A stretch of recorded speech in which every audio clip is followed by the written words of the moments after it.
disponível para vocês. Então, só fazendo um registro rápido aqui, né?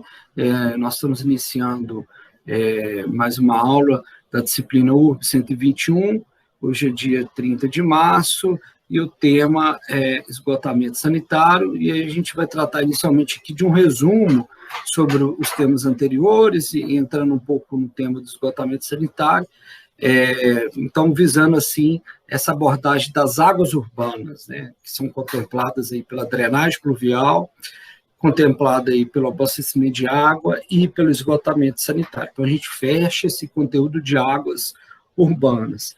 E aí, para contribuir com a cartilha, né, como eu estava te falando anteriormente, seria interessante, né, apresentar, talvez, para o pessoal de uma forma geral, né, olha, nós temos esses 3 tipos de água, né, que precisamos digerir para, né, a gestão urbana, né, são águas que a gente gera.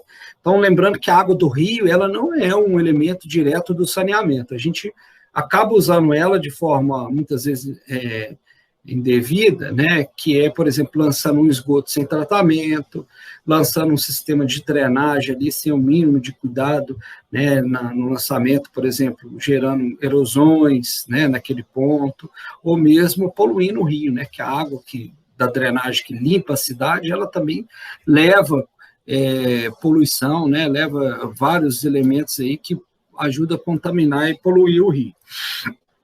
Então, essa orientação para a população, assim, do que é a infraestrutura, né? E para que ela serve? Então, para que ela serve? Do ponto de vista, né, da prestação do serviço. E aí, para ela ficar bem, a cartilha, né, o material ficar bem orientativo, é interessante falar, olha, o que você pode, como pode utilizar essa infraestrutura e esses serviços, e quem são os responsáveis, né? Então, quem que é o responsável pela drenagem pluvial no município? Aí pode pegar um município, né? Então, o Leonardo, ele é de onde, Leonardo? De onde você é? Ou melhor, onde você está no momento, né? E onde você... Eu sou de Belo Horizonte, mas eu estou aqui em Ouro Preto. Tá. A cartilha você pensou em fazer para Belo Horizonte, para Ouro Preto? Eu pensei em fazer para Ouro Preto, porque os outros trabalhos eu tenho feito para Ouro Preto também, como estudo de caso. Tá.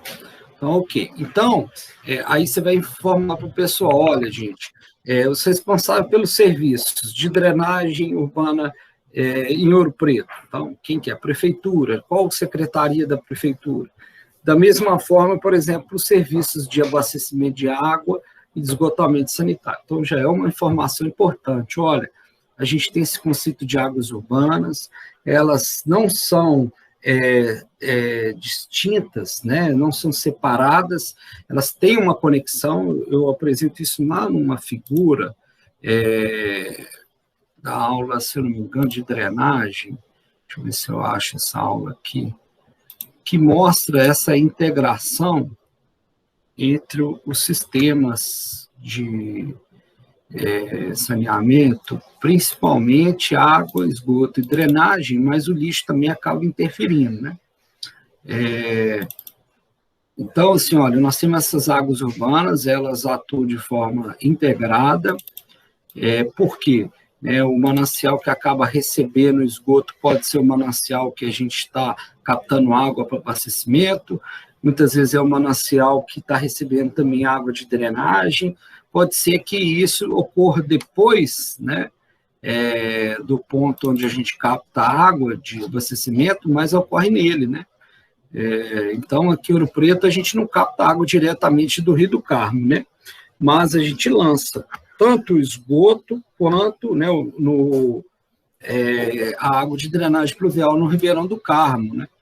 E tem muitos municípios no Brasil que lançam esgoto, a drenagem num rio, né, em um corpo receptor desse, num manancial superficial, onde uma outra cidade abaixo vai captar a água dele.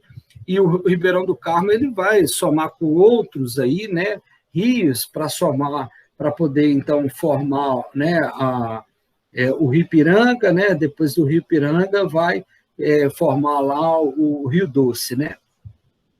Então, tem cidades para baixo aí que captam diretamente, ou do Piranga ou do Doce, né? Então, esse esgoto nosso que está sendo encaminhado aqui no Ribeirão do Carmo, é lógico que o rio tem uma capacidade de autodepuração, de limpeza própria, vamos dizer assim, mas não é completa, né? E essa autodepuração, ela não é também de todos os poluentes, sabe? Então, essa coisa de ser integrada passa por essa questão, né? E também pensar nessas águas de forma integrada é também lembrar, estou tentando achar aqui a figura que representa bem essa questão da integração. Na hora que a gente procura, nunca a gente acha fácil as coisas, né? Mas vamos ver. Então, essa integração passa também no sentido de ter uma certa relação dentro da própria cidade. Então, por exemplo, aí que vem uma orientação importante para a população. No caso das redes de esgoto e redes de drenagem. Então, uma outra orientação interessante, e aí a gente já fazendo uma abordagem mais técnica da disciplina, é que a gente não pode ligar, né, rede de água, de drenagem, né, de água pluvial, na rede de esgoto, né? Deixa eu ver se eu acho que... Tentando achar a figura aqui, mas...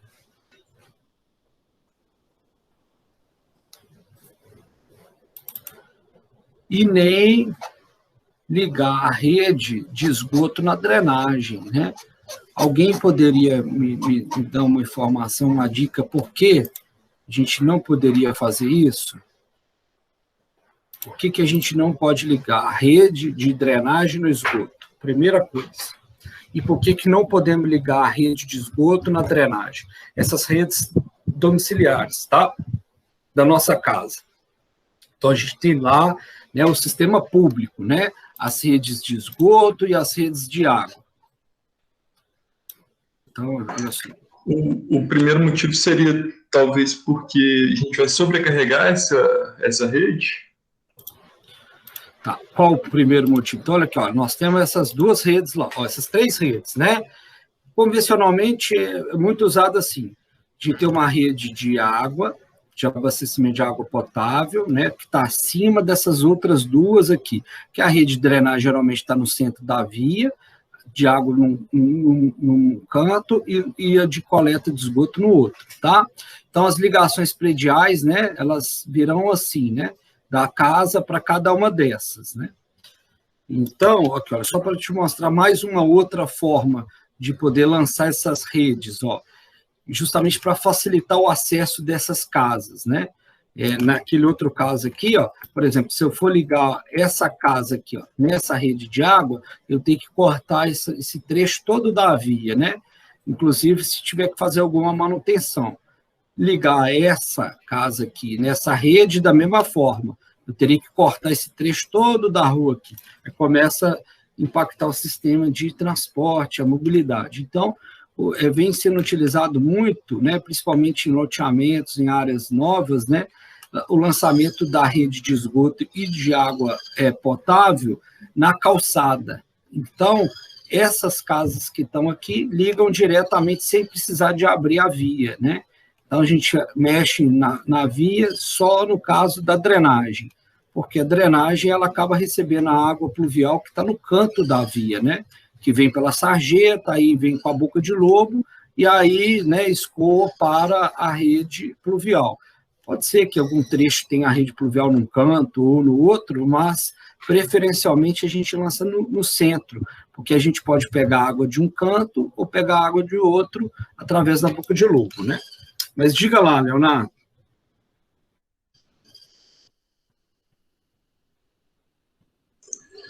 Eu acho que se a gente jogasse a drenagem, por exemplo, na rede de esgoto, a gente iria sobrecarregar essa rede de esgoto, que ela talvez foi dimensionada só para o esgoto, né? Olha aqui, olha, uma ligação, ó. Então, você falou, então, da jogar a rede de drenagem no esgoto, né? Aqui, olha só, é um ramal predial de esgoto, ó. Então, a gente está ligando, né, o ramal predial nosso, das nossas instalações hidráulicas prediais aqui de esgoto, lá na rede coletora de esgoto.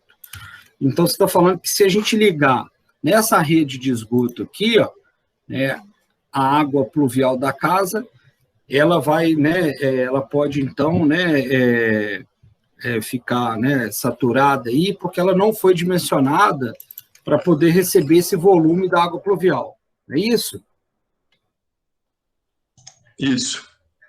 Então, isso tem tudo a ver, né? Primeiro, olha só a gente vê mais ou menos o tamanho, né, dessas representações aqui, que geralmente correspondem mesmo a essas dimensões. Então, a primeira coisa é isso mesmo, é compreender as dimensões. As dimensões, né, da rede coletora de esgoto é para poder caminhar, levar o esgoto sanitário. Ela não foi dimensionada para receber também a água pluvial. Então, certamente ela vai ficar saturada e vai romper em algum trecho ou transbordar, né? Voltar o esgoto, né? Vocês já viram? Quando começa a chover e começa a voltar o esgoto de algum ponto, isso é sinal que tem essa contribuição de água pluvial, sabe? Na rede de esgoto. E tem um outro problema também, Leonardo, não é só essa questão da capacidade hidráulica da rede, não. Veja bem, a rede, né, quando a gente lança água pluvial na rede de esgoto, a gente espera que essa rede de esgoto ela cumpra, né, o sistema de esgotamento sanitário que vem, né, parte pela rede e parte depois passa para o tratamento, né? Então o sistema como um todo ele funciona não somente como coletar, mas também tratar. Então essa é uma outra informação interessante para dar para a população. Olha, o serviço público de esgotamento sanitário não é só coletar, tem a coleta, que é um serviço, né? É um serviço. E depois da coleta, a gente tem que ter o serviço de tratamento. É lógico que não são todas as cidades que têm, Belo Horizonte tem, e boa parte lá da população, né? Tem tratamento de esgoto da rede coletora, mas Ouro Preto ainda a gente não tem, principalmente na sede urbana, né?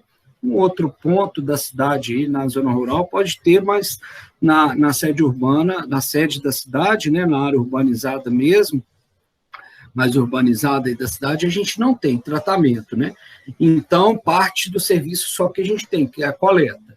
E aí, veja bem, então, se a gente está lançando água pluvial nessa rede de esgoto, a gente então está encaminhando essa água de esgoto, né, o esgoto sanitário junto com a água pluvial, quando tiver o tratamento, né, para esse tratamento.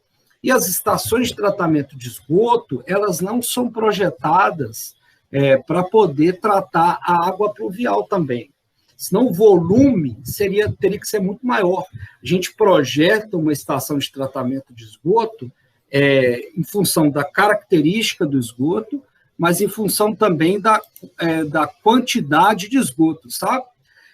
A gente, então, projeta lá a estação com suas tecnologias, justamente para poder remover os poluentes da água. Então, aqui a gente até traz uma informação nesse sentido. Deixa eu ver esse aqui.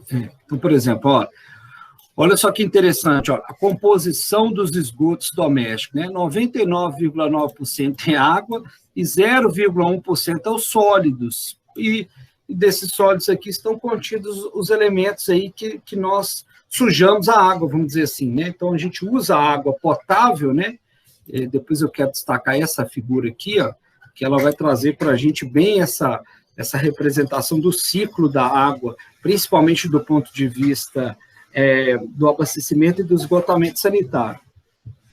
Então, a gente precisa de limpar ali essa água dentro da estação de tratamento de esgoto, e ela foi projetada para um volume, que é o volume de esgoto que a cidade gera. Não é o volume da água pluvial também. Por quê? No Brasil, principalmente na região onde a gente está, né, tem outras regiões que chove muito menos, mas a nossa região tem um índice volumétrico de chuva, né, essa quantidade de chuva que cai por ano aí, que é significativa do ponto de vista da quantidade de água, principalmente que depois de ser drenada, né? Então, a gente impermeabiliza, né?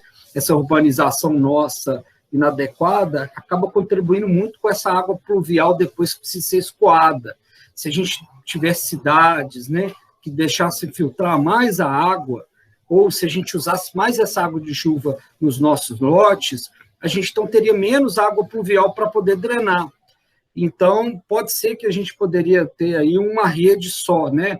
Mas se a gente precisar de fazer uma rede adequada, tanto para poder coletar o esgoto, para poder coletar a drenagem pluvial, teria que ser uma rede muito maior, né? Então, galerias, né? Então, a gente vê aí, né, na televisão, imagens, né, essas galerias que por exemplo, lá na Europa, né, tem várias cidades lá que tem, né, essas galerias aí grandes que levam, né, que transportam tanto o esgoto quanto a drenagem, mas lá tem uma característica diferente, muito diferente da nossa aqui, que é essa quantidade de chuva que a gente gera aqui.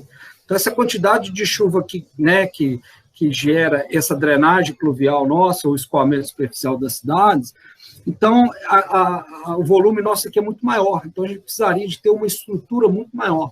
E aí a gente entra na questão do recurso, né? Então, a gente não tem recurso ainda para tratar o esgoto, quanto mais para poder tratar o esgoto e a drenagem pluvial juntos, né? Então, a gente teria esse outro problema. As ETs nossas passariam a ser 2, 3 vezes maior do que precisa ser. Então, a gente não está conseguindo, né? Metade da população não tem nem esgotamento sanitário adequado, né? Nós vamos ver isso aí.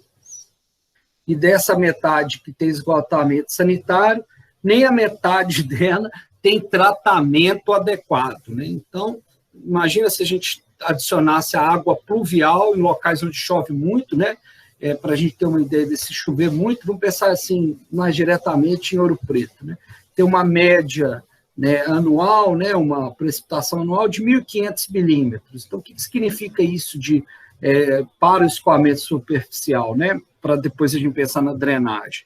Esse 1.500 milímetros, né, em 1 metro quadrado. Então, a gente tem uma relação assim, olha, 1 metro quadrado de superfície impermeável. Então, vamos supor, um telhado, né, um asfalto, um concreto, ele é impermeável, né? Praticamente impermeável. Então, a gente considera aí que 95% dessa água, né, ela vai ser escoada ali, ela não vai filtrar. Pode entrar um pouquinho, ser absorvida ali, né, pelo material, mas ela não, né, não passa, né? Então, vamos supor que seja 100%, tá? Que na prática acaba ocorrendo isso, né? Em termos de escoamento dessa água que precipita nessa superfície, né? Então, uma relação assim simples para a gente entender esse volume de água todo. 1 metro quadrado, quando a gente tem uma chuva de 1 milímetro, gera 1 litro em 1 metro quadrado, tá? Gera 1 litro de água superficial ali. Se a gente tem 1.500 milímetros em 1 metro quadrado, quantos litros a gente vai gerar nesse metro quadrado? Somente 1 metro quadrado. Quem me responderia? 1 milímetro de chuva em 1 metro gera 1 litro. 1.500 milímetros de chuva em 1 metro vai gerar quantos litros? 1.500 litros? Isso. Só que a gente não tem um telhado de 1 metro. Os nossos telhados são de 100 metros quadrados, né? Acima de 60 metros. Então, vamos supor, tem um telhado de 100 metros quadrados da minha casa. Quantos litros de água eu vou gerar devido a esse escoamento superficial? Isso no ano todo, tá? E de forma muito, né, aleatória, distribuída, porque a chuva não, né, não segue um padrãozinho. Abrir a torneira, hoje vai cair 500, amanhã não, né? Então, a gente tem os períodos que chove mais, outros menos, né? Então, isso ocorre ao longo do ano, né? É o potencial, tá? Então, em 100 metros, quanto que a gente vai gerar de chuva? Um telhado, né, de 100 metros quadrados. É só fazer essa relação aí, né? Se 1 metro quadrado eu vou gerar 1.500 milímetros, em 100 metros quadrados, eu vou gerar quantos litros? Hein, gente? Quanto? 150 mil litros. Então, uma coisa pra caramba, né, cara? Olha só, 150 mil litros é quantas caixas d'água de 1 metro cúbico? Só para a gente ter uma dimensão dessa água assim. 1 metro cúbico tem quantos litros? Hein? São 150 caixas d'água? Cada uma de 1.000 litros? Isso. Cada uma de 1 metro cúbico, né? Que tem 1.000 litros. Então, imagina, vai empileirando essas caixas d'água aí, vai ficar maior do que o seu lote, né?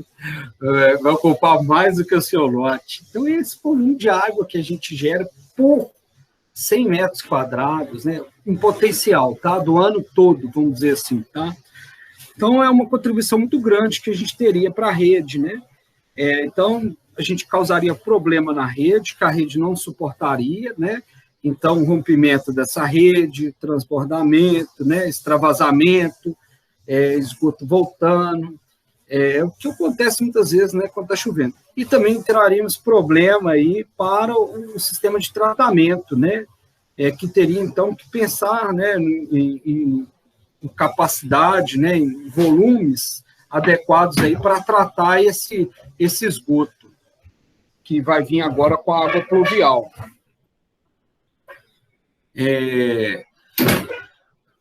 Um barulhozinho aqui de máquina, mas vamos. E uma outra questão, né, que eu queria também destacar para vocês, antes da gente voltar nessa questão do ciclo aqui, que seria o seguinte, sobre essa forma, né, de esgotamento, né, separado. Só um minutinho, peraí. Só um minuto, gente, deixa eu ver se eu...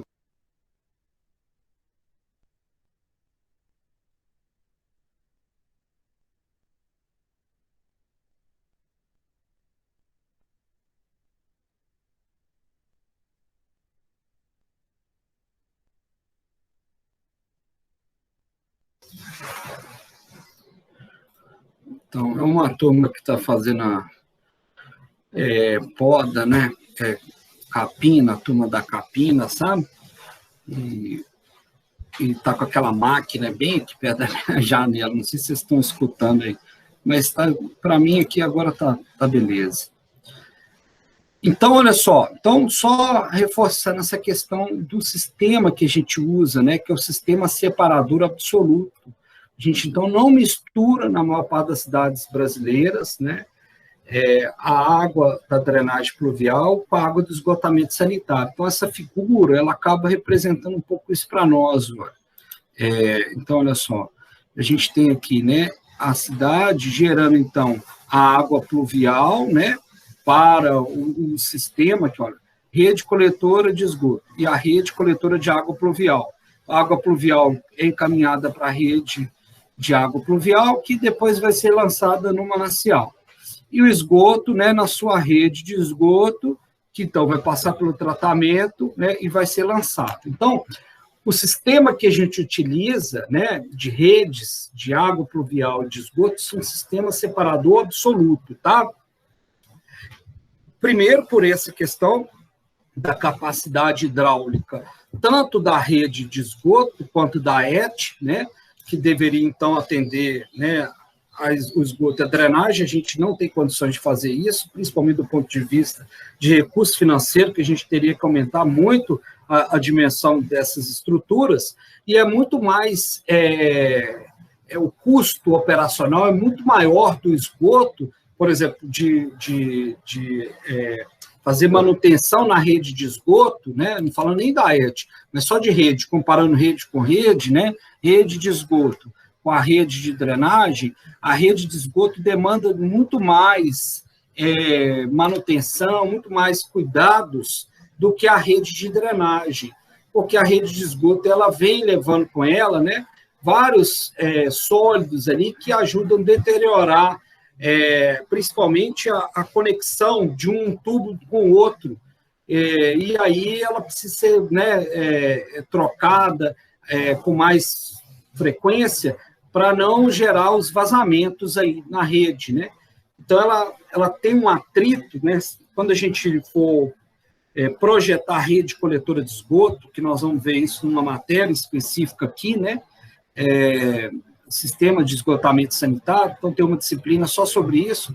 Aí vocês vão ver lá essa importância de calcular a velocidade ali, né, da gente estabelecer uma velocidade do esgoto na rede coletora menor do que a velocidade que a gente trabalha na rede de drenagem, porque na rede coletora de esgoto, no esgoto a gente tem mais sólidos, e esses sólidos eles acabam gerando mais atrito com uma velocidade maior, e aí, então, a gente pode danificar mais essa tubulação, né?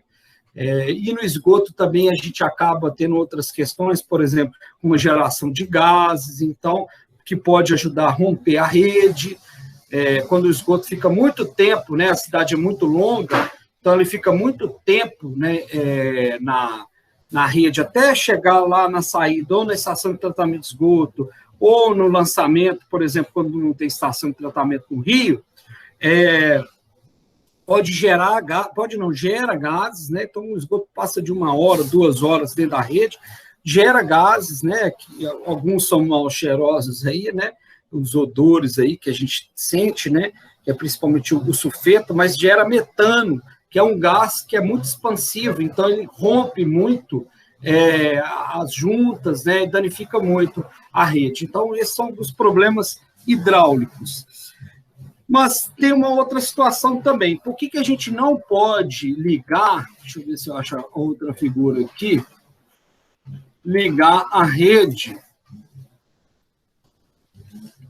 Aqui nós temos uma representação nessa figura do lado direito, né? Ligar, aí o Leonardo falou, né, que dos motivos aí para a gente não ligar a rede de água pluvial no esgoto, né? E por que a gente não pode ligar o esgoto na rede pluvial? Então, por exemplo, aqui, ó, na saída da casa, vamos supor que aqui não teria essa rede de esgoto, ó, na rua. Então, por que a gente não poderia ligar a rede de esgoto na drenagem pluvial? Quem arrisca?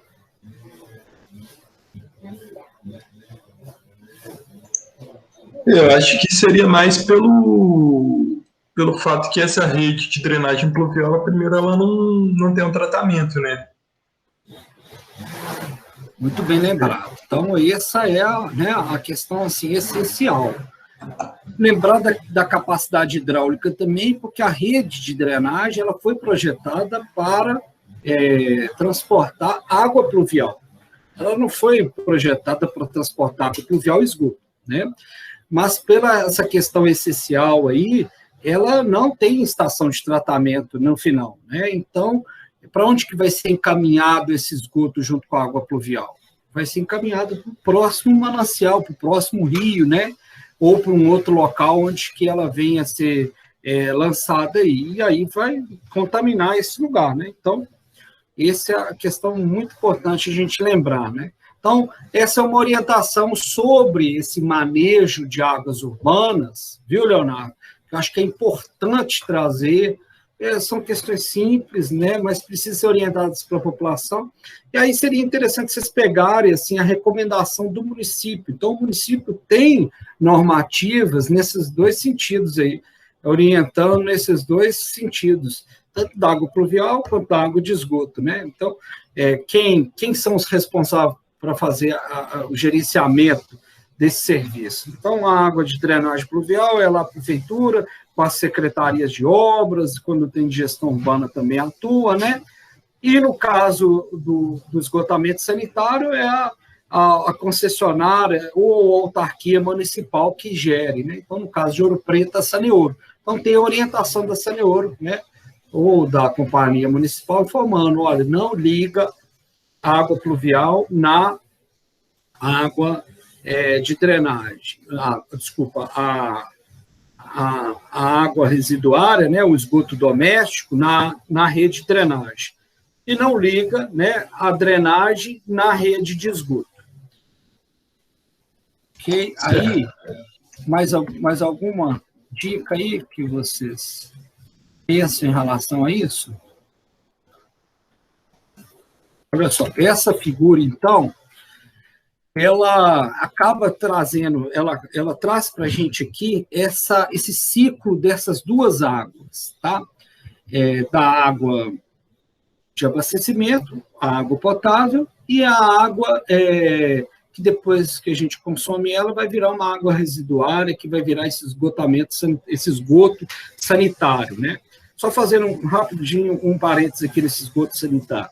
Esse esgotamento sanitário dessa área urbanizada, ele vai compreender ali águas que vêm, né, das residências, então que a gente chama de esgoto doméstico, que tem uma característica, vai trazer dentro dessa área urbanizada águas aí que vêm da utilização, por exemplo, de comércios, né, de atividades de serviços, então uma escola, um prédio público, né? Então, que tem uma característica um pouco diferente daquela água que vem das nossas residências. E também, em alguns casos, né, dentro daquela área urbanizada, pode ter uma fábrica, uma indústria, então tem uma outra característica.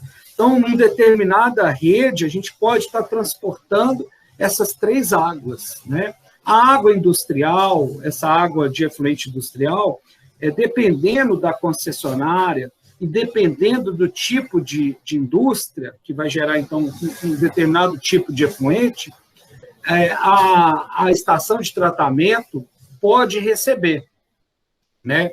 Pode receber. Então, não é todo lugar, não, né? Então, alguns lugares recebem, né? Mas a água de esgotamento sanitário, então, ela envolve esses elementos todos aí. Então, olha só, vamos ver aqui nessa figura, ó.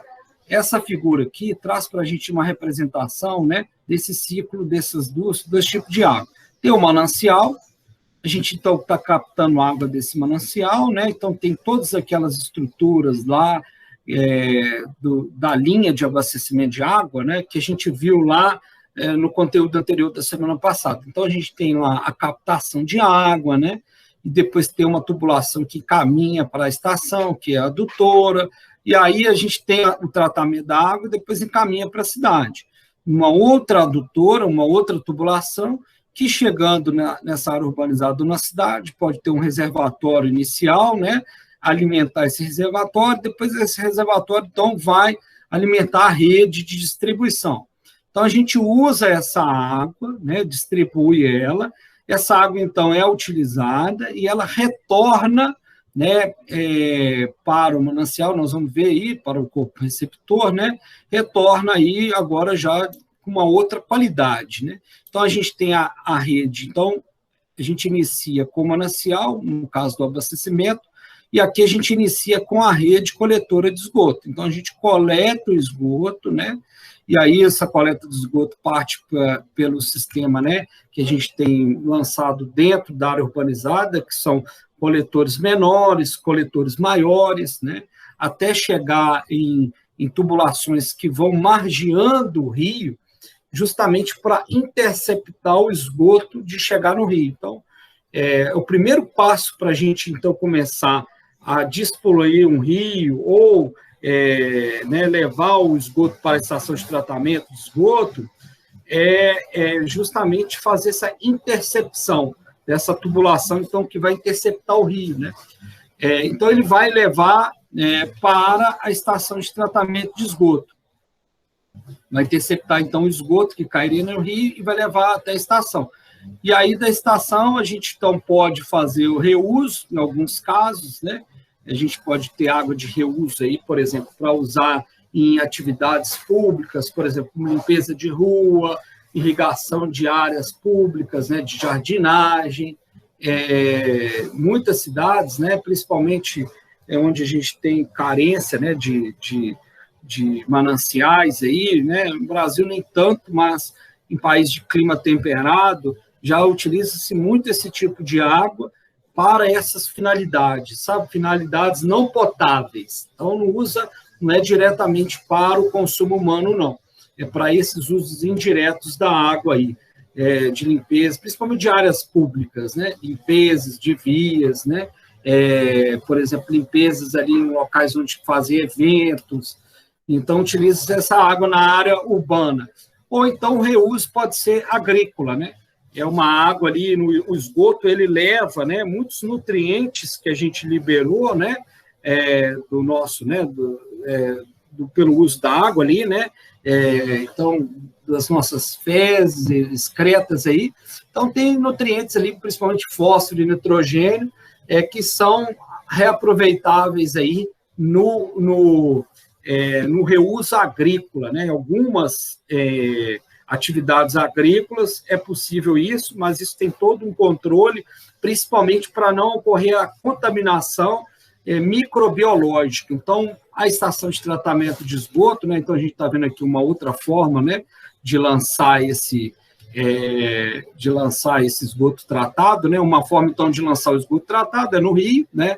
Outra no manancial, ou, por exemplo, em cidades litorâneas, no mar, né? Muitas vezes não passa nem pelo tratamento de esgoto em cidades litorâneas, vai direto, né, como um emissário submarino, né, um emissário, uma tubulação que entra 2, 3, 4 quilômetros, até às vezes mais, para dentro do mar e lança lá. Então, não faz nem o tratamento, né?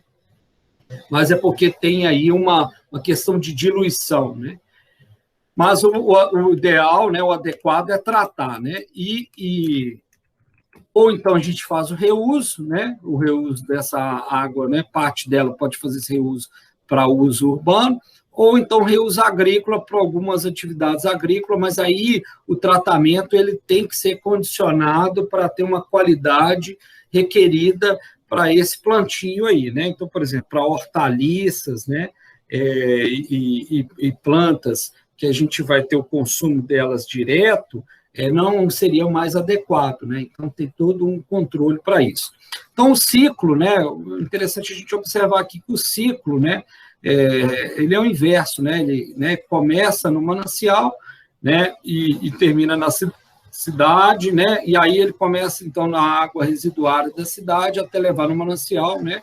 Ou, né? Ele sendo, então, disposto no solo, no caso do esgoto, né, para irrigação. Lembrando que o abastecimento de água também, olha só, está representado aqui nessa figura, né, o abastecimento de água coletivo, né, da cidade, urbano, ele pode ser também de algum poço, né, subterrâneo. Então, a gente pode captar, né, muitas cidades são abastecidas, ou parte das cidades são abastecidas, por poços subterrâneos aí. Então, é o manancial, né, o superficial ou subterrâneo que abastece. E ainda a gente pode ter as soluções individuais, né, naqueles casos onde a gente não tem um sistema público de abastecimento ou coleta de esgoto. Então, a gente pode ter uma solução individual lá na zona rural, né, ou mesmo numa casa que está distante aí do sistema público, né, uma localidade aí, né, o abastecimento, né, através, por exemplo, de um poço e o esgotamento sanitário lá, através, por exemplo, né, do tratamento aí, disposição final como uma fossa, eles têm que serem, né, projetados para o esgoto não contaminar, né, o lençol freático, contaminar a água de abastecimento. Mas o foco nosso é aqui, ó, o foco nosso é o sistema coletivo, tá? Então, apresentar esse ciclo é interessante, né? Mais uma outra informação, assim, do abastecimento, do esgotamento sanitário, que eu acho que seria interessante, deixa eu ver aqui a questão de custo, né? No material que eu postei para vocês, tem essa questão do custo. Pegando aqui para resumir essa questão do custo, vamos ver aqui, em termos de percentual. Então, o custo dessa infraestrutura de esgotamento sanitário, né, que é um outro ponto também interessante para vocês, né, como projetistas, profissionais depois que vão construir, acompanhar a obra, né, então essas atividades todas da engenharia, não somente de projeto, mas de execução de obra, fiscalização de obra. Você pode atuar como um fiscal da prefeitura, acompanhar a obra, você pode trabalhar lá na empreiteira, lá na construtora, né? Então, construindo ela, assim como também gerindo isso ou operando isso, né? Então, atividade de projeto, atividade, né, de obra, né, atividade de fiscalização e atividade também de operação. É importante ter noção desses custos aí, né, para cada atividade dessa, você vai ter, né, uma justificativa diferente, né? Então, pensando como projetista inicialmente, ou pensando como um gestor urbano que precisa do recurso, eu acho que é importante ter essa noção de custos, né? Então, aqui um custo global de todo o sistema de esgotamento sanitário, né? Tá contemplando aí, desde a etapa ali de coleta, né? Junto com os ramais prediais, que é o que sai das casas e vão ligar na rede, né? Passando por toda a rede, se tiver estação de elevatória de esgoto, interceptor de esgoto, chegando no tratamento e depois tendo o emissário aí final que vai encaminhar o esgoto tratado, né, para o corpo receptor, né? Então, é a composição global aqui que traz nessa tabela, né? É uma referência aí importante desse estudo aqui, né, essa referência, que é uma referência oficial, inclusive, da Secretaria Nacional de Saneamento Ambiental, que fazia parte do Ministério da Cidade, hoje chama Ministério do Desenvolvimento Regional, e é uma referência muito utilizada por tribunais de conta para poder acompanhar esses custos de obras. Aí aqui a gente está falando de obras, né, públicas de esgotamento sanitário. Então, quando sai muito fora da curva aqui, eles costumam, então, fazer uma auditoria para saber por que a obra, né, ficou tão fora desses valores. É valor de referência. Então, quando a gente vai né, dar custo, né, a um projeto, a primeira coisa é fazer uma estimativa. Aí, para a gente saber, olha, vamos seguir nesse caminho dessa tecnologia, né, dessa solução, nós temos recurso para isso? Tem. O recurso, a princípio, atenderia a partir da estimativa, que é pegar dados de referência e levantar em função de alguma informação de dado, né, direto que a gente tem. Olha, então eu preciso de um sistema para atender tantas mil pessoas. Então, é um dado que a gente já tem, né? Agora, outra fase é quando a gente então adota esse tipo de solução e começa a fazer o projeto. Aí, quando a gente vai projetar lá o lançamento da rede coletora em todas as ruas, vai calcular quanto que eu vou precisar de abrir de vala, fazer abertura, fechamento de vala, então, botar fora, né, reaterro, todos os materiais que precisam para a obra. Então, isso é um orçamento, né, é um orçamento descritivo do projeto que virá só depois que o projeto tiver sido, né, dimensionado. Então, a gente faz a parte do dimensionamento hidráulico do projeto, depois pode ter o dimensionamento estrutural. Aí, se precisar, por exemplo, de usar alguma bomba lá, aqui tem um ponto mais baixo do bairro, que eu vou ter que bombear o esgoto, então vai ter que instalar uma estação elevatória lá. Então, a gente vai precisar de um projeto elétrico para essas bombas. Então, depois que a gente faz esses projetos, né, nós, então, temos aí o quantitativo e a identificação dos materiais que eu vou usar.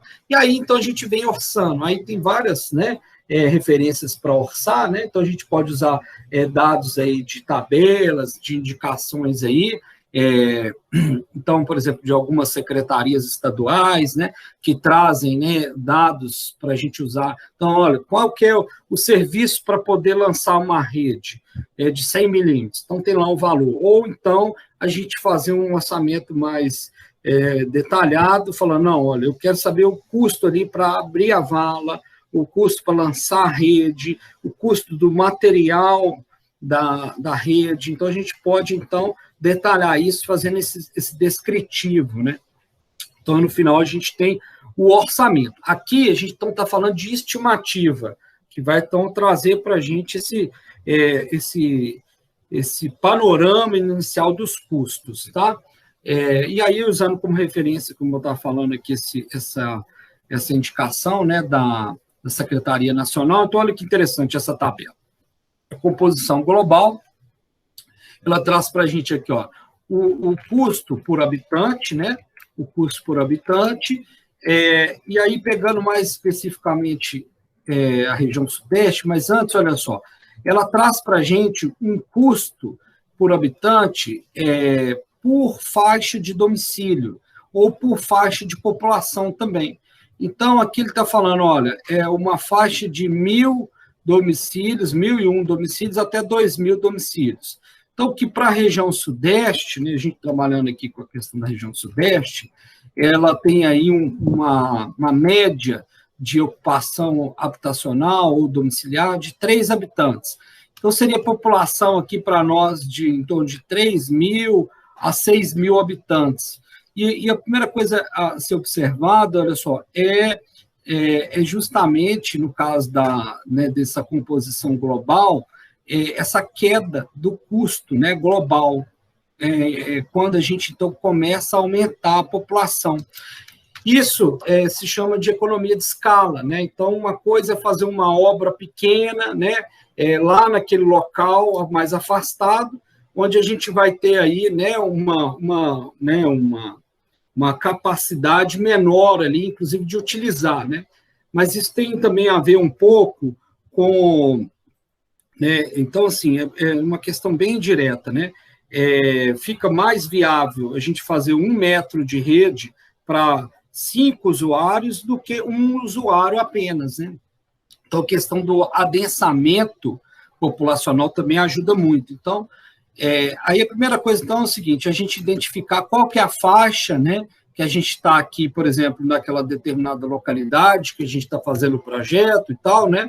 E é interessante que a partir de uma quantidade de domicílios, ó, de 4 a 6 mil, e aí para a região sudeste, ó, então variando aí de 12.000 a 18.000 habitantes, até lá a população de até 64.000, né, domicílios para 3 habitantes, daria aí em torno de 192.000 habitantes, né?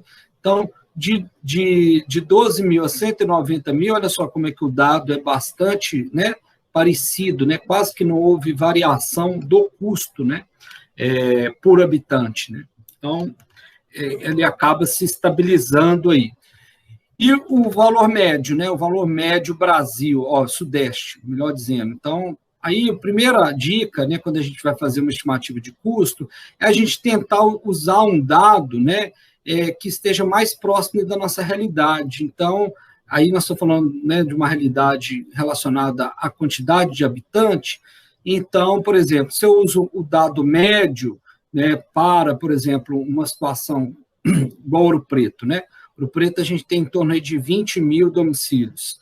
Então, se eu adoto esse dado médio aqui para a região sudeste, ou mesmo para o Brasil, dado médio brasileiro, eu sairia um pouco desse dado mais específico aqui para essa realidade próxima de Ouro Preto, né, que é da população. Então, a estimativa de custo vai ficando cada vez mais mais fora, assim, né, do valor, né, mais adequado.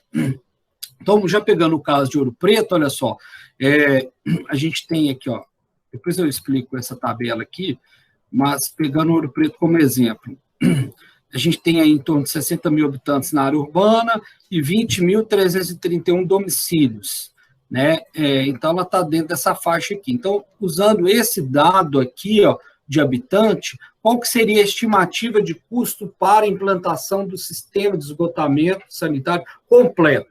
Isso não estou falando só da estação de tratamento, não, é o completo. Então, ficaria em torno aí de 35 milhões, né, para essa área urbana.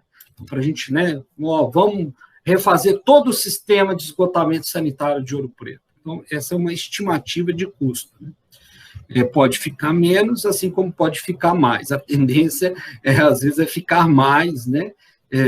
Justamente porque a gente não está prevendo aqui, nessa estimativa, condições assim, vou ter que fazer desapropriação daquele trecho, lá naquele trecho da rua tem uma rocha, então eu vou gastar mais material, mais equipamento desmontando aquela rocha e tal, né? E aí, olha só, essa tabela aqui de baixo, ela já traz para a gente um percentual que representa aí cada uma daqueles etapas do sistema de esgotamento sanitário. Então, a primeira etapa, ó, Só um minuto. Que é a ligação predial.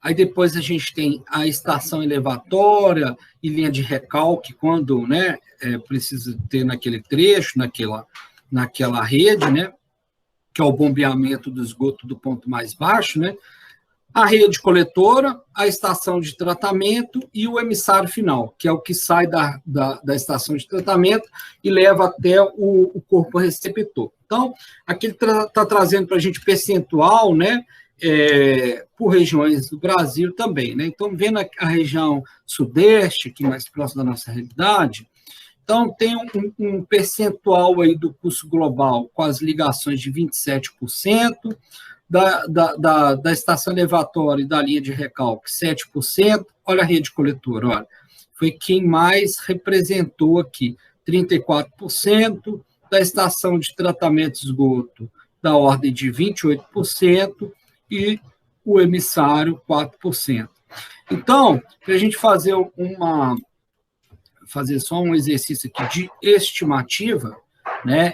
Vamos então adotar aqui, olha, se então a gente tem 28%, né, que representaria do custo total do sistema com o tratamento de esgoto, ou a estação de tratamento de esgoto. Então, utilizando esse percentual aqui de 28%, tendo aí como valor total 35 milhões, qual seria, então, o custo estimado da estação de tratamento de esgoto? Quanto que é, então, 28% de 35 milhões e 100 mil? 100 mil é bastante, né, gente? Quem poderia, né, nos informar aí? –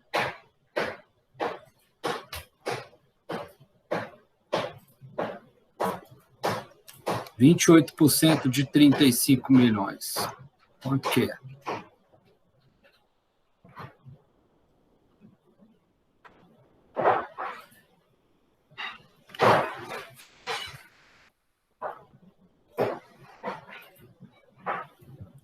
$9.800.000?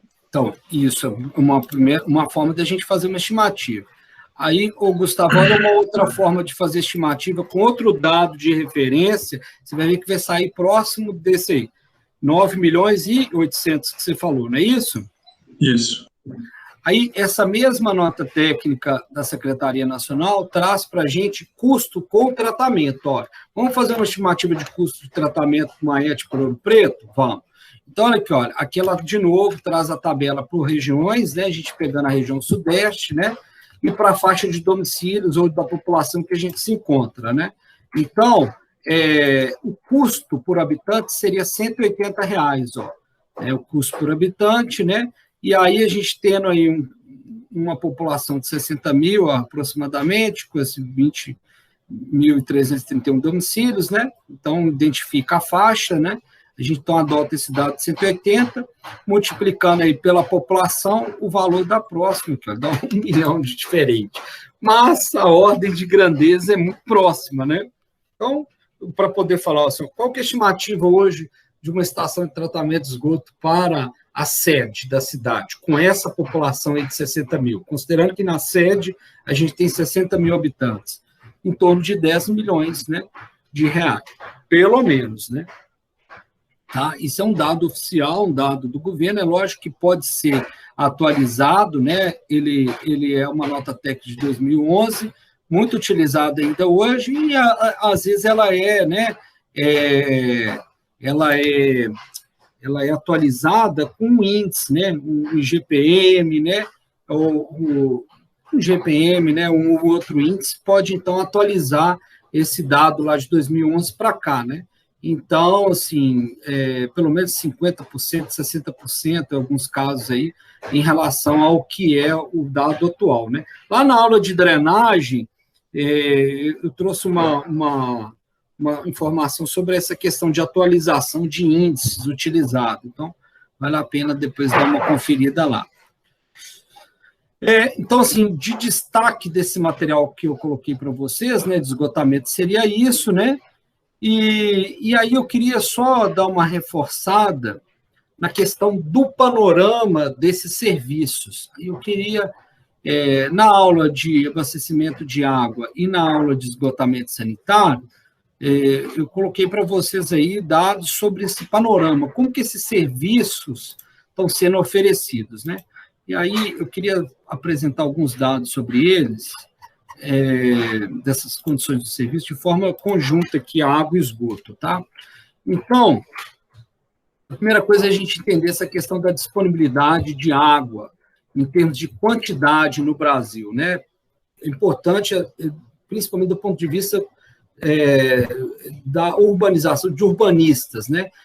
Da questão da concentração da população e dessa questão da disponibilidade hídrica. Então, a população não está concentrada, então a gente observa aqui nesse mapa, né? E a disponibilidade hídrica em bacias hidrográficas, né? Elas estão representadas aqui nas principais bacias hidrográficas, né?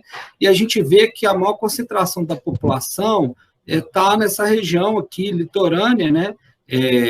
Então, está nessas bacias do Atlântico, Atlântico Leste, né, o Atlântico Sudeste, parte da população, né, está aqui na bacia do São Francisco, e também parte aqui está nessa bacia do Paraná, né? As maiores concentrações de população nossa, né? E aí a gente pode ver que elas não são as maiores disponibilidades hídricas. Então, aqui, a disponibilidade em termos de precipitação anual, em termos de vazão média do corpo hídrico, né? E aí a gente observa que, né, na bacia amazônica é aquela que mais tem a disponibilidade hídrica, né? Então, essa questão nossa de disponibilidade e concentração já começa um primeiro conflito aí. As bacias onde a gente tem maior ocupação de pessoas têm a menor disponibilidade hídrica, as menores, né? Disponibilidade hídrica. E aí, olha só, em termos de aquíferos, então pensar na água, não somente aquela que está superficial, mas a água subterrânea também, né? E aí, de novo, em relação às bacias, né? As bacias que a gente está aqui, né, do Atlântico Leste, São Francisco também, né? Elas têm a menor reserva aqui, olha, de água subterrânea, né? Então, a gente tem lá, né, na bacia do Paraná, né, que é uma das bacias também mais populosas, né? São Paulo, né? Boa parte do Paraná concentra sobre ela, né? Uma parte de São Paulo, inclusive, né? Então, assim, bastante populosa, mas apesar, né, disso, né, a gente não tem na mesma proporção a mesma disponibilidade hídrica, né? Nessa região, né? Então, essa questão de quantidade de água, né? Nas nossas regiões mais adensadas é o que a gente precisa de observar, né? Tanto a água superficial quanto a água subterrânea. Uma outra informação em termos de qualidade dessa água, tanto do ponto de vista para a gente usar e do ponto de vista para poder, né, verificar como que nós estamos tornando esses ambientes. E aí, aqui a gente vê um mapa de monitoramento dos corpos hídricos, né? E a gente observa que aqueles locais mais adensados, né, são os locais onde a gente tem a menor qualidade ou o índice de qualidade da água é pior, né? Então, na região, né, na megalópole aqui, né, de São Paulo e Rio, né, aqui, a região de Minas Gerais, aqui, as grandes capitais nossas, né, elas vão tendo, então, uma, né, outra região também bastante, né, com a qualidade da água prejudicada, Porto Alegre. Então, sempre próximo dessas capitais, a gente tem né, uma qualidade da água pior, porque, né, os locais mais adensados, né. A distribuição aqui, ó, né, dessa classe das classes do IQA, né, que é o índice de qualidade da água, né. E aí a gente vendo aqui o total e para as áreas urbanizadas, né? Então, aqueles corpos receptores, né? Então, a gente tem um percentual bastante significativo dos corpos hídricos que passam por essas áreas urbanizadas, olha só, 17%, mais 15%, 32%, mais 7%, então, 39% não estão uma condição de qualidade adequada ou boa, né? A gente tem um percentual aí de boa e excelente em torno de 61%, mas é preocupante quando a gente vê, né, que 39%, né, desses corpos hídricos em áreas urbanizadas que são monitoradas no Brasil não tem boas qualidades, né, chegando a ser, né, de ruim a péssima, aí um valor bem representativo.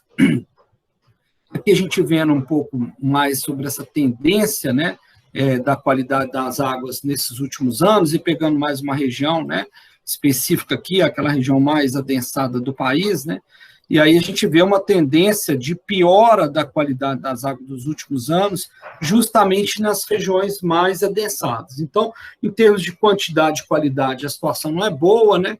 Esse mapa, essas figuras aqui trazem para a gente também uma questão dados sobre o uso da água, né? Então, essas demandas da água aí. A gente observa que a questão urbana, que é o foco nosso aqui, né? Tendo em vista aí o estudo do abastecimento de água e esgotamento sanitário, né? Depois da irrigação, nesses últimos 60 anos, né? Um pouco mais de 60 anos, de 1955 até 2016, né? Então, assim, a maior demanda de água foi para a irrigação, isso aí, né? Todo mundo sabe, e segundo, para o abastecimento urbano. Então, a gente urbanizou muitas cidades nesse período, né? E também a gente aumentou a demanda, né? Então, para outros usos, né? E também a população vai ficando mais exigente em termos, né, dos serviços e vai usando mais, ainda mais quando a gente melhora o poder aquisitivo, né? Então, resumindo, a gente tem esse mapa aqui que traz para a gente um indicador de estresse hídrico por região hidrográfica, né? Então, a gente observa que esse estresse, que as localidades que ocorre maior estresse hídrico, a gente vendo aqui, né, nessa escala aqui do mapa, né, nessas cores aqui, a gente observa que aquelas regiões mais adensadas e onde tem menos disponibilidade hídrica, né, o Nordeste aqui, né, o alto do Nordeste, região Nordeste do país aqui, a gente tem, né, os pontos mais críticos de estresse hídrico, né, que está muito relacionado com essa questão da disponibilidade hídrica. Uma outra questão importante, aí a gente já passando, então, a primeira coisa, a gente tem esse panorama da água, né, em termos de quantidade e qualidade.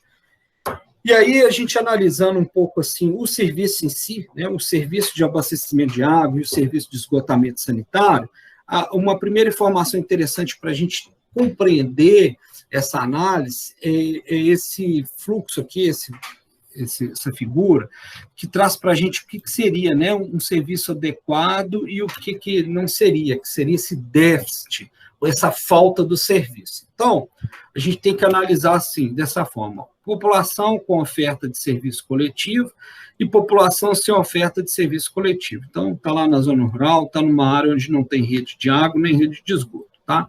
Mas vamos analisar aqui, então, naquela localidade onde tem o serviço coletivo. Então, podemos ter população que usa o serviço coletivo, né, e população que não usa. Então, por exemplo, ele está dentro da mancha urbana, mas lá na rua dele não tem rede de água, ou não tem rede de esgoto, ou não tem drenagem, ou então ele não ligou, né, nesses casos aí, não ligou, fez a ligação na rede, né. Lembrando que se você está numa área que é contemplada pelo serviço público, a rede pública de água, de esgoto e de drenagem, né, e aí falando mais especificamente da água e do esgoto, que a gente tem que ligar diretamente nessas redes, é obrigatório você ligar. Então, a pessoa que está morando ali, ela pode ter até uma outra fonte alternativa. Eu tenho lá em casa também um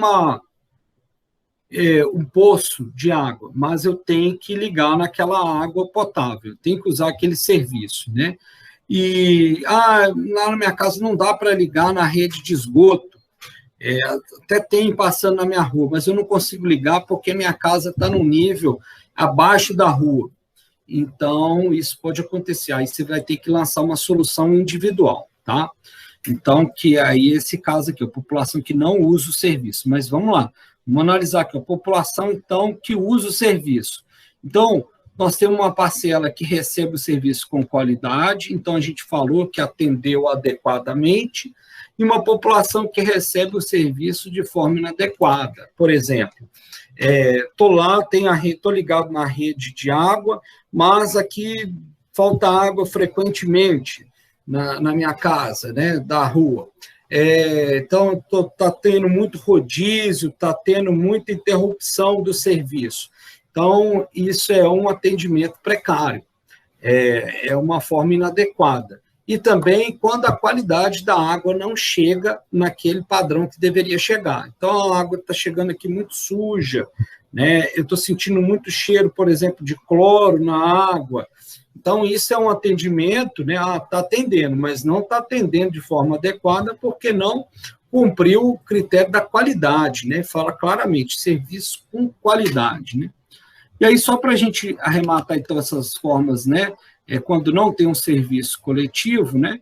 Então, o cidadão pode ir lá, né? Usar solução sanitária individual, que é naquele caso, por exemplo, mesmo na área urbanizada, né? Tendo rede, ele está, por exemplo, uma casa abaixo do nível da rede coletora, né? Ou então não tem lá o sistema, né, público.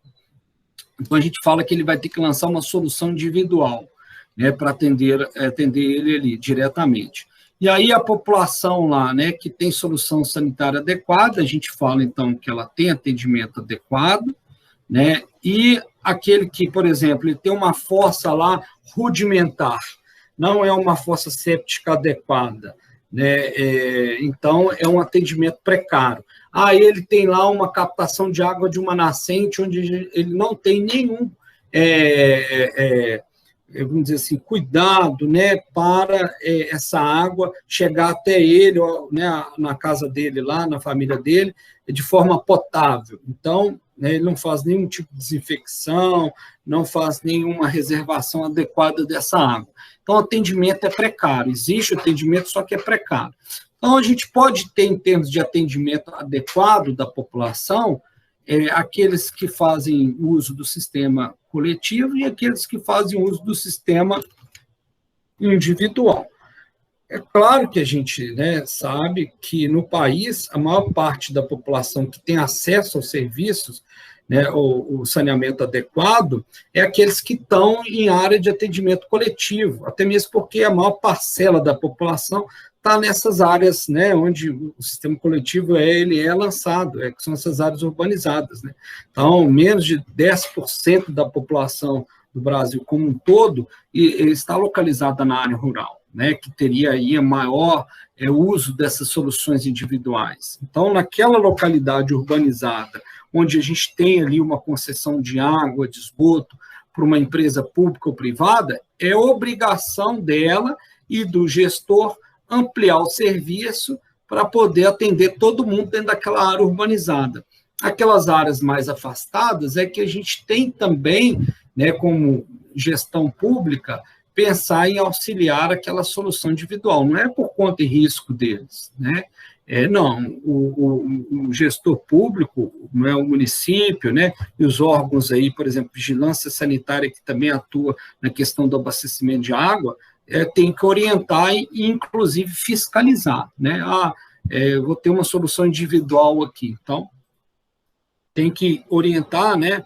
Até mesmo porque muitas vezes as pessoas estão usando essa água e achando que ela tem uma boa qualidade, né? Então, pegando um exemplo aqui, uma das cidades, né, aqui de Minas Gerais que, né, que tinha problema de abastecimento público, né, há muito tempo, aí a população começou a fazer uso muito de perfurar poços, né, e é uma cidade, né, com uma população, né, mediana, né, a cidade de Patinga, e lá, né, a cidade, né, bem urbanizada, e muitos postos de combustíveis, né, e há mais de 20 anos atrás, tinha um outro rigor, né, nos tanques dos postos de combustíveis, aí, os tanques armazenadores de combustíveis, né, e aí o tanque ele não tinha dupla proteção, então tinha vazamento e tal.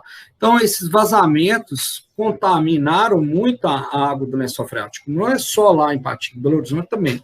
Então, poços muito próximos de posto de combustível, então você tem um poço de água subterrânea próximo de um posto de combustível, é um risco muito grande dessa água estar contaminada, principalmente se o posto de combustível está ali há mais de 20 anos, porque mais de 20 anos os critérios de tanques armazenadores eram outros, onde que, não se previa aí sistemas de proteção mais eficientes, e aí certamente pode ter ocorrido algum vazamento ali do tanque ou das instalações do tanque que contaminaram essa água. Então, aí foi feito um trabalho, né, de monitoramento desses postos lá em Patinga, em Belo Horizonte também,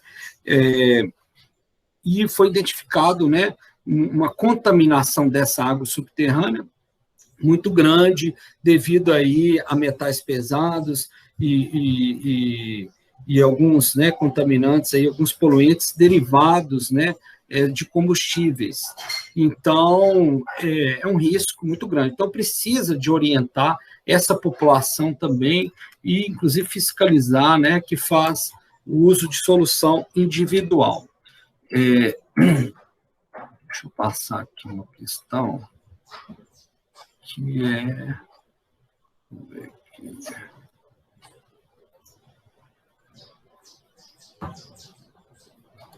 Um dado mais significativo, né? Então, essa tabela aqui traz para a gente um panorama bem, assim, geralzão dessa questão dos sistemas de abastecimento de água e de esgotamento sanitário. A primeira coisa, entender de onde veio esse dado, quem produz ele, né? Então, o Sistema Nacional de Informações de Saneamento, então está aqui, ó, no título, ó, informações do relatório do Sistema Nacional de Informações de Saneamento do ano base 2019. Ele é, então, coordenado lá pelo Ministério do Desenvolvimento Regional, dentro daquela Secretaria de Saneamento Ambiental, onde ela promove uma pesquisa, né, que é o SNIS, né, através do SNIS, promove uma pesquisa com todos os responsáveis pelos serviços de abastecimento de água e esgotamento sanitário em todas as cidades. Até pouco tempo atrás, né, essa pesquisa ela condicionava a recurso público, mas ainda assim ela era vista como voluntária. Mas tinha uma adesão muito grande dos municípios, em torno aí de 85%, 90% dos municípios participam dela para informações de abastecimento de água e de esgotamento sanitário. Então, inclusive de abastecimento de água, acima de 90% dos municípios respondem. Então, anualmente, ela é apresentada, né, essa pesquisa, e aí o município responde, né, no caso, se ele for o responsável pelo abastecimento de água. Se ele não for o responsável, por exemplo, uma companhia estadual, a Copasa, onde está a Copasa? É a Copasa que responde essa pesquisa. E da mesma forma, né, se a gente tem no município lá uma autarquia municipal, igual o SAI de Mariana, o SAI que responde, a em Ouro Preto agora, né, a Saneouro que responde. Então, as informações sobre esses serviços de abastecimento de água e esgotamento sanitário. E aí, veja bem, então, para esse último dado que a gente tem de 2019, a gente tem, então, aqui na tabela, ó, o índice de atendimento com rede, ó, falando de rede de abastecimento de água e rede de coleta de esgoto. Então, aqui está apresentando para a gente por regiões do país, né, pegando aqui o Sudeste, a gente então tem aqui, olha, o índice total de 91,1% de atendimento com rede e o urbano 95,9%. Né? Então, cai assim total, porque na área rural realmente a gente tem muito menos atendimento, né, de rede, né? Então, de sistemas coletivos ou de sistemas públicos. Né? Aqui a gente está falando só desse tipo de sistemas públicos. Tá? E em termos de rede de coleta de esgoto, ó, na área urbana a gente tem em torno de 83,7%, né, no Sudeste, né? Mas nós temos regiões muito críticas, né? Nordeste, por exemplo, 36%, na região Norte, 15%, Sul e Centro-Oeste, olha, 53% e 63%. O Sudeste é diferenciado, né, na questão aí do atendimento, principalmente urbano, né, desses serviços, e especialmente a coleta de esgoto, né? E falando em tratamento, né? Então, aqui, olha, os esgotos gerados, né? Então, 55% na região Sudeste é tratado, né, um índice maior, né, um pouquinho maior do que o índice médio brasileiro, né, lembrando que são índices médios, tá? E o esgoto coletado, olha só, em termos de percentual, ó, de todo o esgoto coletado, né, total, ó, isso aqui é o gerado, né, e o total que é coletado, então, que seria em função desse esgoto aqui, ó, que a gente coleta, né, na região sudeste, a gente coleta, então, total aqui em torno de 80%, né, então, desses 80%, a gente trata 73%, né, e do esgoto total gerado, né, na região sudeste, a gente, então, vai tratar em torno de 55%. E aí, vendo uma média, né, brasileira aí, de todas as suas regiões, né, a água, né, a gente tem os melhores índices aí, o total, né, em torno de 83%, urbano 93%, né, de água. Então, na área urbana, no Brasil como um todo, a gente consegue, né, ter um nível de atendimento bem, né, amplo, mas ainda não atende à universalidade, que é levar para todos, né, nessa área urbana. Mas, assim, tem questões na área urbana que não é somente a falta de rede, também tem outras questões que acabam impedindo esse atendimento total, né, do abastecimento de água. Então, por exemplo, áreas irregulares, então, locais onde que não tem a regularização fundiária determinada, inclusive o Ministério Público proíbe, em alguns casos aí, né, em alguns estados aí, da concessionária ligar água em quem está em área irregular, né, área de ocupação, ou áreas de riscos também tem essa dificuldade, né? Quem está em área, por exemplo, ambiental, que não tem essa regularização fundiária também. Então, isso tudo também contribui. Não é só a falta, né, da infraestrutura para levar lá, ou a falta, inclusive, da água, né, da disponibilidade hídrica. É também por essas outras questões urbanísticas, né?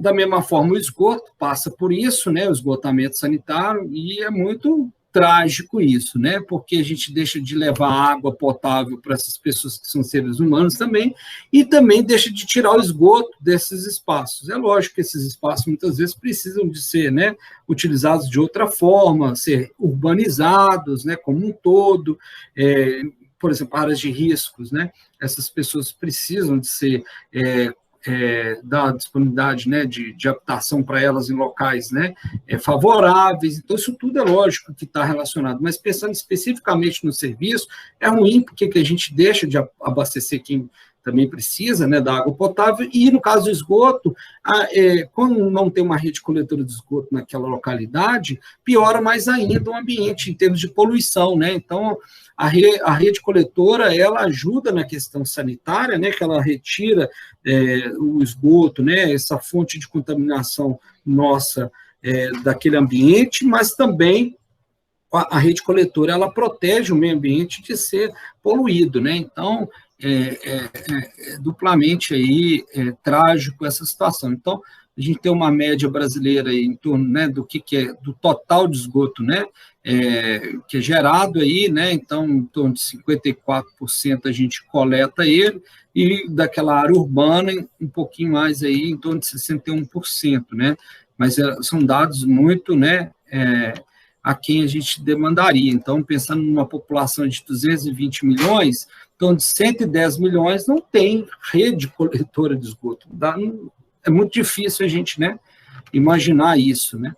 Pensar que em pleno século XXI nós estamos nessa realidade. E o tratamento, né, ele acaba ficando, né, um pouquinho pior, né? Do total, a gente em torno de 50%, né, trata, e daquele que ele coleta é 78,5% a gente trata. Eu só queria trazer mais uma interpretação em relação a esse dado aqui também, que é o seguinte: não quer dizer que ter estação de tratamento de esgoto significa que aquela água foi totalmente tratada para ser encaminhada para o manancial, né, para o corpo d'água superficial. Primeiro, porque as estações de tratamento de esgoto que a gente geralmente projeta para atender um nível de tratamento. Então, a gente atende primeiro um nível básico de tratamento, onde vai remover parte dos poluentes, e depois, quando a coisa for se viabilizando economicamente, implementa-se uma etapa mais avançada, que é para poder limpar aqueles outros contaminantes, principalmente micro-organismos. Então, quase que, né, na totalidade das estações de tratamento existentes no Brasil, ainda não visa, por exemplo, a remoção de micro-organismos. Né? A gente sabe que, às vezes, eles têm tempos de vida curto, né, vírus e bactérias, né, mas outros micro-organismos que, né, vêm ali do esgoto, eles vão, então, ter acesso ao corpo hídrico e sem ter sido removidos pelo tratamento, né? E até mesmo alguns contaminantes que a gente não consegue remover nessa primeira etapa, né, nesse primeiro estágio do tratamento, que a gente está ainda no Brasil, de uma forma geral, eles geram, né, possibilidade ali de proliferação de micro-organismos no próprio manancial, no próprio corpo hídrico superficial. Então, tem essa limitação da tecnologia, e a outra questão é o seguinte, né, não quer dizer que a gente, esses 78,5% que a gente coleta está bem tratado, porque... primeiro, por causa dessa limitação da tecnologia, e segundo, porque nem sempre a gente opera a tecnologia da forma que deveria. Então, muitas estações, né, têm dificuldades operacionais aí, onde o desempenho delas não ocorre da forma que se prevê. Tá?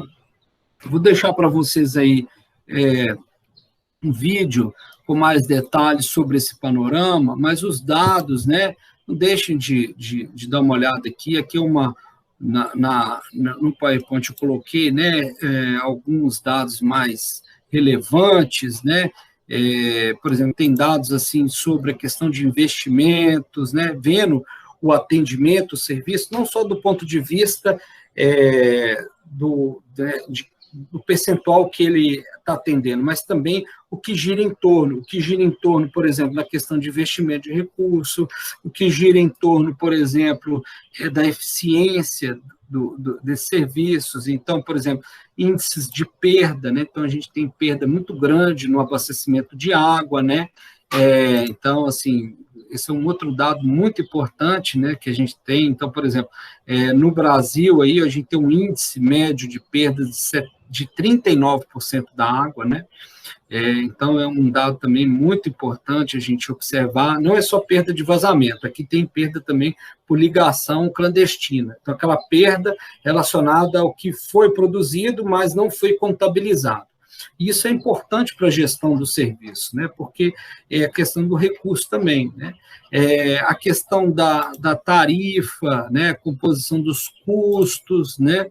Também são dados bastante interessantes aí de serem observados, porque, como eu disse lá no início, vocês da engenharia urbana vão pensar além da estrutura, né? Para gerir a cidade, vocês têm que pensar aí no funcionamento dessas estruturas, e aí passa por esses outros elementos. É lógico que ao longo do curso aí vocês vão, né, vendo isso detalhadamente, mas esse momento aqui é para dar esse clique, para dar despertar isso em vocês, né, do que vocês vão, né, mais aí trabalhar para frente, tá certo? Nós estamos chegando aqui na nossa hora. O tempo é sempre mais curto do que a gente gostaria, né? Ainda mais falando de saneamento, que é uma área que a gente precisa muito de serviço no Brasil ainda. E lembrando, gente, mesmo esses locais onde tem atendimento, mesmo que o atendimento seja adequado, que é aquele que é servido com qualidade, não é ad eterno. Então, essa infraestrutura, né, tem um tempo de vida. Então, esse tempo de vida dela vai exigir sempre a gente, né, melhorar, dar manutenção, reformar isso. Então, essas coisas vão sendo demandadas sempre também, né? Não é uma coisa, plantou, beleza, vai ter só daqui 20 anos. Não.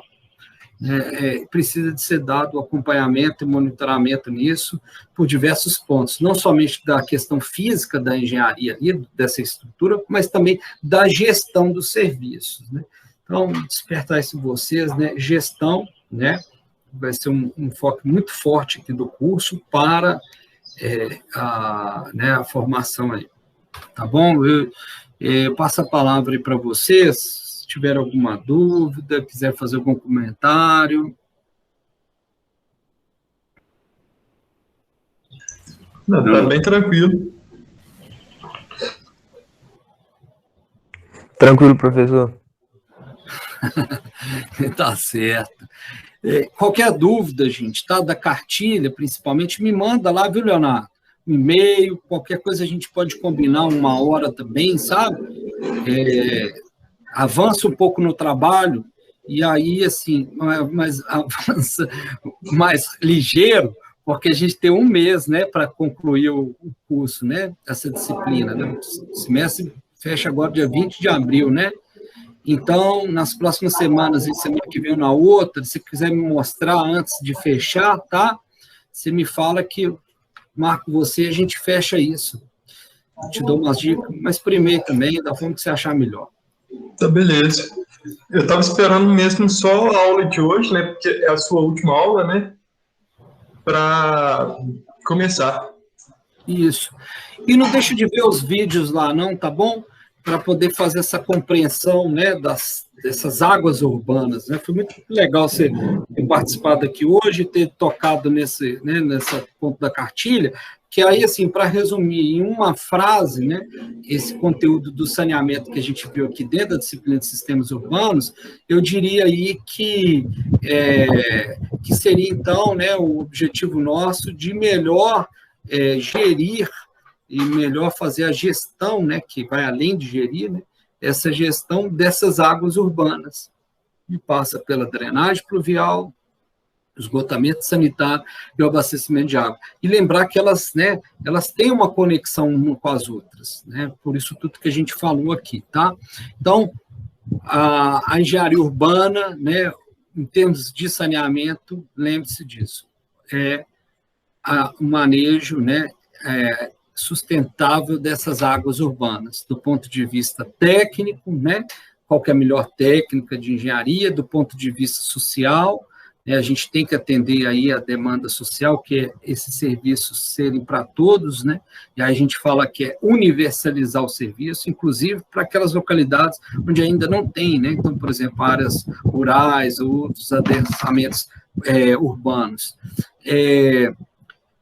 Do ponto de vista ambiental, para a gente preservar o meio ambiente e, ao mesmo tempo, também não poluí-lo, né? Preservar no sentido de usar a água de forma mais adequada, mais eficiente.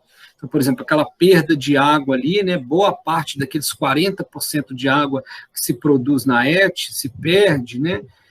Também com vazamento na tubulação, né? Então, praticamente a metade daquela água que se perde é com vazamentos. Em cidades como Ouro Preto, que a gente tem redes mais antigas, né, tem uma tendência maior. Então, essa preservação do meio ambiente passa por isso também, assim como passa também na proteção, né, ambiental, que é não poluir o meio ambiente, por exemplo, lançando esgoto, resíduo, né, em local inadequado, de forma inadequada. E a questão econômica, fecha, então, essa análise nossa de sustentabilidade.